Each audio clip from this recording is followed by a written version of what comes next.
All right, 2015, number 6. We have a differential equation here.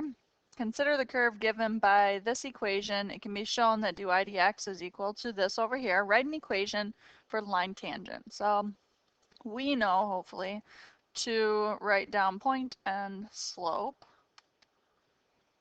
And our point is -1, 1. And then to come up with the slope, we want to use our dy dx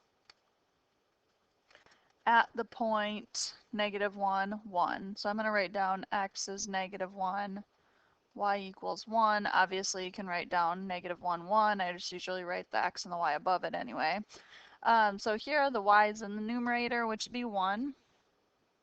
And then we have 3 times y squared, which will just be 3. And then we're subtracting x, so we're subtracting -1, which is the same as adding 1. So I get 1/4. And it just says write an equation. So we can do y minus the y value equals the slope.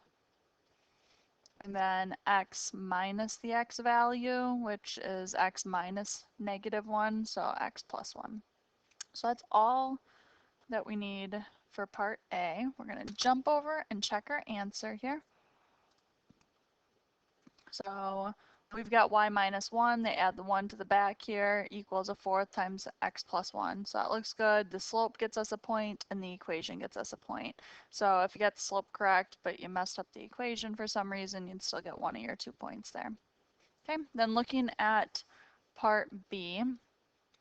Part B says, find the coordinates of all points on the curve at which the line tangent to the curve at that point is vertical. So vertical tangents are going to occur when the slope is undefined. So that would mean it's going to happen when this dy dx is undefined. So I'm going to go ahead and write that.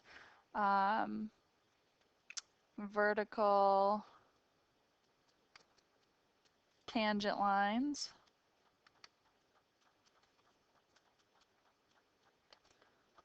when dy dx is undefined. And to figure out where dy dx is undefined, we're going to take this denominator and set it to 0. So 3y squared minus x is equal to 0. And then it's a matter of like, what do I do with that? How can I actually find these coordinates? And even having this, maybe it'll get us a point, or maybe it's just a starting point and you can't figure out where to go with it. You jump down to part C and you come back, or maybe you have a little bit of time left and you're trying to figure it out. Usually what I do, and I don't even know if it's going to work in this case, but usually what I do is I try to jump around and look to see if I miss something. So find the coordinates of all points. So we definitely want coordinates. We don't just want this weird equation here. And the other thing that happens sometimes is when I read in part B, I'm not seeing anything that is more than what I have. You want to go back to the intro and see if you missed something up there. So we know the dy dx, but we also know this here. So I'm going to try to use that and do like a substitution, because I've got one equation with 2 variables, but this is really then my second equation with 2 variables. If you have 2 equations with 2 variables, you should be able to solve at least the majority of the time. Sometimes they're harder to solve than other times. So we're starting with this. Because there's only an x in here, solving for y would be difficult because we got a y cubed and a y, and that doesn't really seem like it's possible. I'm going to solve for x. So there's a couple ways you can do it. I'm just going to add this xy over to this side, and then I'm going to subtract 2. So then I have xy equals y cubed minus 2. So that's just subtracting the 2 over there. And then to get x by itself, I'm going to divide by y. And you could do the heart method on this if you want to. It would be y squared minus 2 over y, or you can leave it like this. But then we can do a substitution. We know that's what x equals, so I'm going to substitute that in here for x, and I'm going to see what happens. It might not work out super nice. It might work out great. So we got this minus And I think I'm going to leave it with that heart method here like this. And you have to be careful because we're subtracting x, so we're actually subtracting that entire quantity, so you got to distribute that negative through. It'd be super easy to mess up that sign. And it says it equals 0. 3y squared minus 1y squared, give me 2y squared, plus 2 over y equals 0. And then I'm going to move this to the other side. Notice I'm not using equal signs in between this stuff. That gets very messy looking. I just kind of leave a little gap here. And using equal signs where they don't want you to have an equal sign because they're not actually equivalent will lose you a point, so you don't want to do that. All right, so I'm to this spot here. I'm going to times both sides by y, so I get 2y cubed equals negative 2, divide by 2, and I get y cubed equals negative 1, and then cube root. You can cube root a negative, so my y is equal to negative 1.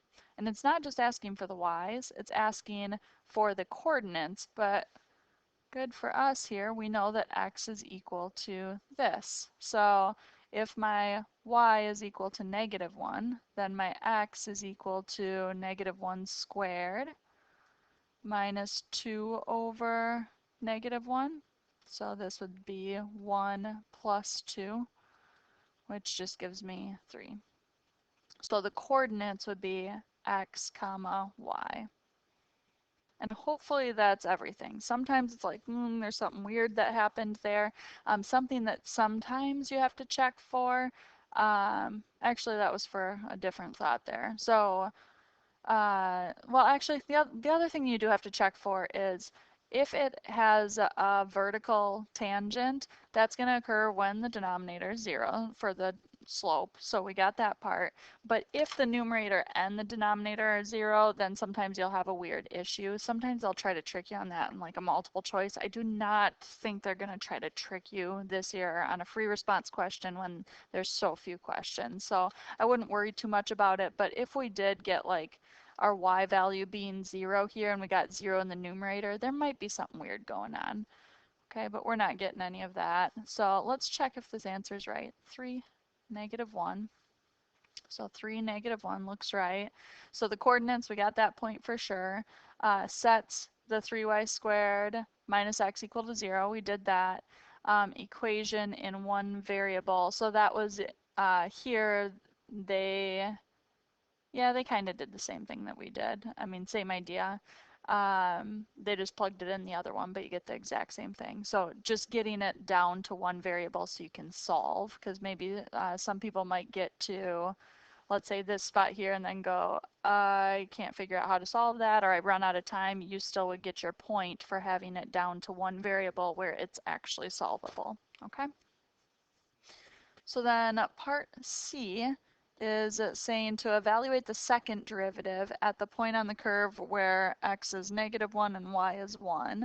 So first we want to figure out what the second derivative is. So we're going to take the derivative of what we see up here, and I'm just going to work this out up here. Obviously you'd want to do it in a good order.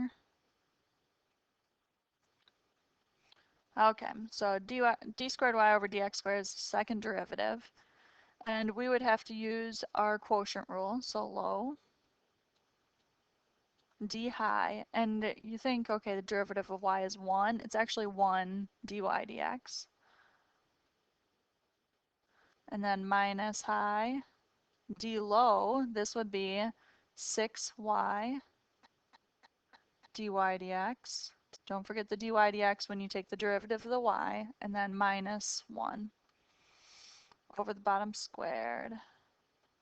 Oops.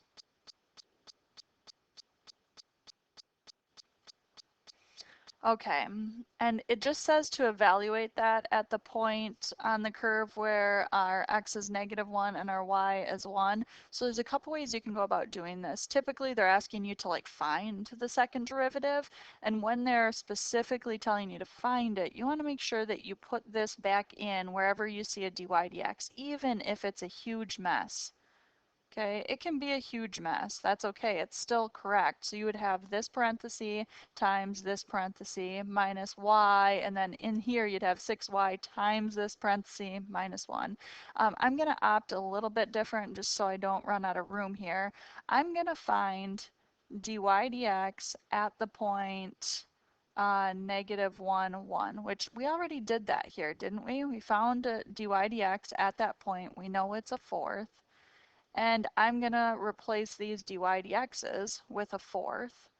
And then I'm going to replace my x's with negative 1 and my y's with 1. So let me work my way back this way a little bit. So I'm at negative 1 comma 1. All right, so 3y squared is just going to be 3 minus x would be plus 1. dy dx we know is a fourth. Minus my y is 1, so I'm not even going to write it. I'm going to put my parentheses so I don't mess up that negative. 6 times y is just 6 times a fourth, so 6/4 or 3/2. Whoops, and then minus 1. I don't want to end that parenthesis quite yet. And then in the denominator, I have got 3 plus 1. So 4 squared would be 16. Now you could definitely even make it messier than this and circle that. That would be your answer. I would do that on the AP test this year. I'm going to simplify it because I want to make sure it actually matches what the key has here. So we've got 4 times a fourth is 1 minus, this is 3/2 minus 2/2, so I get a half in here. And then over 16. So really I have 1/2 divided by 16, which is the same thing as instead of divided by 16, we can multiply by 1/16. So I'm getting 1 over 32. Doesn't seem like a great answer, but we're going to find out here. There we go, 1 over 32. You can't really second guess it because they make their answers so messy sometimes that you don't want to be like, oh, I feel like I did something wrong and go back and check stuff because you have other problems to do.